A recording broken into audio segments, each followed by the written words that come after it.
7. The legislator. In order to discover the rules of society best suited to nations, a superior intelligence beholding all the passions of men without experiencing any of them would be needed. This intelligence would have to be wholly unrelated to our nature. While knowing it through and through, its happiness would have to be independent of us, and yet ready to occupy itself with ours. And lastly, it would have, in the march of time, to look forward to a distant glory, and working in one century, to be able to enjoy the next. It would take gods to give men laws. What Caligula argued from the facts, Plato, in the dialogue called the Politicus, argued in defining the civil of kingly man, on the basis of right. But if great princes are rare, how much more so are great legislators? The former have only to follow the pattern which the latter have to lay down. The legislator is the engineer who invents the machine, the prince merely the mechanic who sets it up and makes it go. At the birth of societies, says Montesquieu, the ruler of republics establish institutions, and afterwards the institutions mold the rulers. He who dares to undertake the making of a people's institutions ought to feel himself capable, so to speak, of changing human nature, of transforming each individual, who is by himself a complete and solitary whole, into part of a greater whole, from which he in a manner receives his life and being, of altering man's constitution for the purpose of strengthening it, and of substituting a partial and moral existence for the physical and independent existence nature has conferred on us all. He must, in a word, take away from man his own resources and give him instead new ones alien to him and incapable of being made use of without the help of other men. The more complete these natural resources are annihilated, the greater and the more lasting are those which he acquires, and the more stable and perfect the new institutions, so that if each citizen is nothing and can do nothing without the rest, and the resources acquired by the whole are equal or superior to the aggregate of the resources of the individuals, it may be said that legislation is at the highest possible point of perfection. The legislator occupies in every respect an extraordinary position in the state. If he should do so by reason of his genius, he does so no less by reason of his office, which is neither magistracy nor sovereignty. This office, which sets up the republic, nowhere enters into constitution. It is an individual and superior function which has nothing in common with human empire, for if he who holds command over men ought not to have command over the laws, he who has command over the laws ought not any more to have it over men, or else his laws would be the ministers of his passion, and would often merely serve to perpetuate his injustices. His private aims would inevitably mar the sanctity of his work. When Lycurgus gave laws to his country, he began by resigning the throne.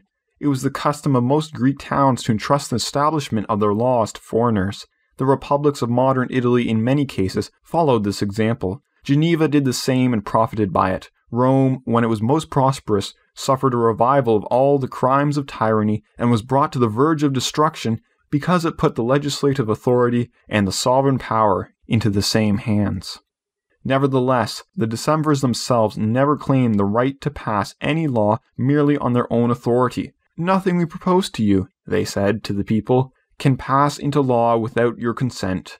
Romans, be yourselves the author of the laws which are to make you happy. He, therefore, who draws up the laws has, or should have, no right of legislation, and the people cannot, even if it wishes, deprive itself of this incommunicable right, because, according to the fundamental compact, only the general will can bind the individuals, and therefore can be no assurances that a particular will is in conformity with the general will, until it has been put to the free vote of the people.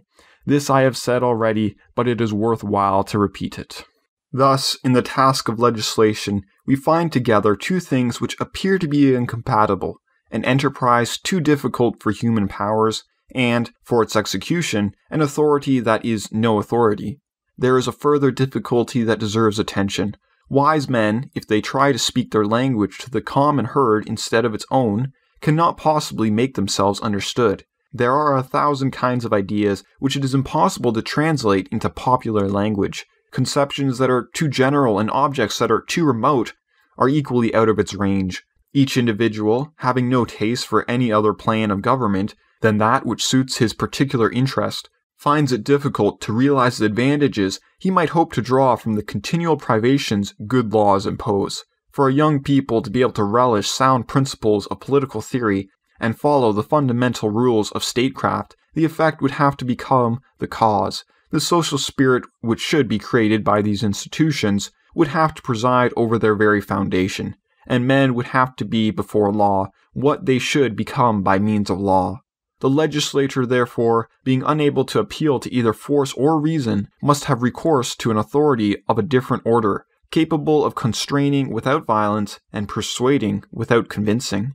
This is what has, in all ages, compelled the fathers of nations to have recourse to divine intervention and credit the gods with their own wisdom, in order that the people, submitting to the laws of the state as to those of nature, and recognizing the same power in the formation of the city as in that of man, might obey freely, and bear with docility the yoke of the public happiness. This sublime reason, far above the range of the common herd, is that whose decisions the legislator puts into the mouths of the immortals, in order to constrain by divine authority those whom human prudence could not move. But it is not anybody who can make the gods speak, or get himself believed when he proclaims himself their interpreter. The great soul of the legislator is the only miracle that can prove his mission. Any man may grave tablets of stone, or buy an oracle, or feign secret intercourse with some divinity, or train a bird to whisper in his ear, or find other vulgar ways of imposing on the people. He whose knowledge goes no further may perhaps gather round him a band of fools, but he will never found an empire, and his extravagances will quickly perish with him. Idle tricks from a passing tie, only wisdom can make it lasting. The Judaic law, which still subsists, and that of the child of Ishmael, which for 10 centuries has ruled half the world, still proclaim the great men who laid them down. And while the pride of philosophy or the blind spirit of fraction sees in them no more than lucky impostors, the true political theorist admires, in the institutions they set up, the great and powerful genius which presides over things made to endure. We should not, with Warburton, conclude from this that politics and religion have among us a common object, but that, in the first periods of nations, the one is used as an instrument for the other. 8. The people. As, before putting up a large building, the architect surveys and sounds the site to see if it will bear the weight, the wise legislator does not begin by laying down laws good in themselves, but by investing the fitness of the people for which they are destined to receive them. Plato refused to legislate for the Arcadians and the Syrians, because he knew that both peoples were rich and could not put up with equality, and good laws and bad men were found together in Crete, because Minos had inflicted discipline on a people already burdened with vice. 1,000 nations have achieved earthly greatness that could never have endured good laws. Even such as could have endured them could have done so for only a very brief period of their long history. Most peoples, like most men, are docile only in youth. As they grow old, they become incorrigible. When once customs have become established and prejudice inveterate, it is dangerous and useless to attempt their reformation. The people, like the foolish and cowardly patients who rave at sight of the doctor, can no longer bear that anyone should lay hands on its faults to remedy them. There are indeed times in the history of the states when, just as some kinds of illness turn men's heads and make them forget the past, periods of violence and revolutions do to peoples what these crises do to individuals. Horror of the past takes the place of forgetfulness, and the state, set on fire by civil wars, is born again, so to speak, from its ashes, and takes on anew, fresh from the jaws of death, the vigor of youth. Such were Sparta at the time of Lycurgus, Rome after Tarquins, and, in modern times, Holland and Switzerland after the expulsion of the tyrants. But such events are rare. They are exceptions, the cause of which is always to be found in the particular constitution of the state concerned. They cannot even happen twice to the same people, for it can make itself free as long as it remains barbarous. But not when the civic impulse has lost its vigor. Then disturbances may destroy it, but revolutions cannot mend it. It needs a master, and not a liberator. Free peoples, be mindful of this maxim. Liberty may be gained, but can never be recovered. Youth is not infancy. There is for nations, as for men, a period of youth, or, shall we say, maturity, before which they should not be made subject to laws. But the maturity of a people is not always easily recognizable. and if it is anticipated, the work is spoilt. One people is amenable to discipline from the beginning, another not after 10 centuries. Russia will never be really civilized because it was civilized too soon. Peter had a genius for imitation, but he lacked true genius, which is creative and makes all from nothing. He did some good things, but most of what he did was out of place. He saw that his people were barbarous, but did not see that it was not ripe for civilization. He wanted to civilize it when it needed only hardening. His first wish was to make Germans or Englishmen when he ought to have been making Russians, and he prevented his subjects from ever becoming what they might have been by persuading them that they were what they were not. In this fashion, too, a French teacher turns out his pupil to be an infant prodigy, and for the rest of his life to be nothing whatsoever. The Empire of Russia will aspire to conquer Europe, and it will itself be conquered. The Tartars, its subjects or neighbors, will become its masters and ours, by a revolution which I regard as inevitable. Indeed, all the kings of Europe are working in concert to hasten its coming. 9. The people continued. As nature has set bounds to the stature of a well-made man, and, outside those limits, making nothing but giants or dwarves, similarly, for the constitution of a state to be at its best, it is possible to fix limits that will make it neither too large for good movement nor too small for self-maintenance. In every body politic, there is a maximum strength which it cannot exceed and which it only loses by increasing in size. Every extension of the social tie means its relaxation, and, generally speaking, a small state is stronger in proportion than a greater one.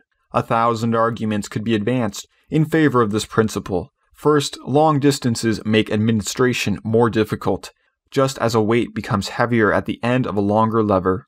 Administration, therefore, becomes more and more burdensome as the distance grows greater, for, in the first place, each city has its own, which is paid for by the people.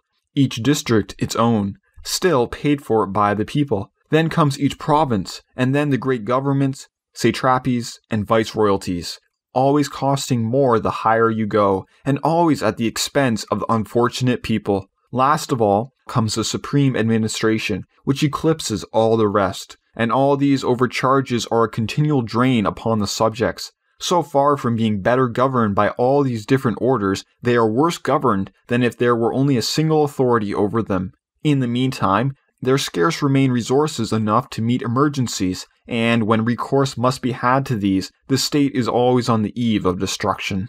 This is not all. Not only has the government less vigor and promptitude for securing the observance of the laws, preventing nuisances, and guarding against seditious undertakings begun in distant places, the people has less affection for its rulers, whom it never sees, for its country, which to its eyes seem like the world, and for its fellow citizens, most of whom are unknown to it. The same laws cannot suit so many diverse provinces with different customs, situated in the most various climates, and incapable of enduring a uniform government.